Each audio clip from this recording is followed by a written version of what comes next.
এই যে আজকে বাংলাদেশের সাবেক প্রধানমন্ত্রী দেশনেত্রী বেগম খালেদা জিয়া দুনিয়া থেকে বিদায় নিয়ে চলে গেলেন, ঠিক কিনা?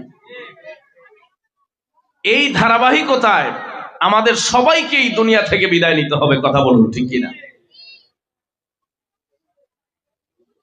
তিনি এদেশের প্রধানমন্ত্রী ছিলেন। ব্যক্তিগত জীবনে রাজনীতি করলেও ইসলাম, মানবতা, দেশ এবং মুসলমানদের সাথে তার এক গভীর সম্পর্ক ছিল, কথা বলুন ঠিক কিনা? সম্মানিত প্রিয় ভাইয়েরা আমার, তার একটা বড় বৈশিষ্ট্য ছিল, ইসলাম সম্পর্কে কোনো সময় তিনি কটূক্তি করেন নাই। সম্মানিত ভাইয়েরা আমার, আল্লাহ পাক যেন আল্লাহ পাকের এই বান্দির দুনিয়ার জীবনের সমস্ত ভুল ত্রুটিগুলোকে মাফ করে জান্নাতবাসী করেন, সবাই বলেন আমিন। একজন ইমানদার হিসাবে আরেকজন ইমানদারের মৃত্যুর পরে তার উত্তম এবং ভালো কার্যাবলীকে উল্লেখ করা এবং দোয়া করাই ইসলামের নির্দেশনা।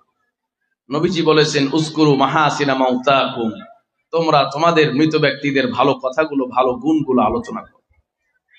সম্মানিত ভাইয়েরা, এবং এদেশের একজন কুখ্যাত নাস্তিক এবং আল্লাহ বিরোধী এবং ধর্ম বিরোধী তসলিমা নাসরিন, যার অসংখ্য বই এই বেগম জিয়া ব্যান করে দিয়েছে, এবং এদেশের তাওহীদি জনতার দাবির ভিত্তিতে এদেশ থেকে তসলিমা নাসরিন এই বেগম খালেদা জিয়ার আমলেই পালাতে বাধ্য হয়েছিল, কথা বলেন ঠিক কিনা?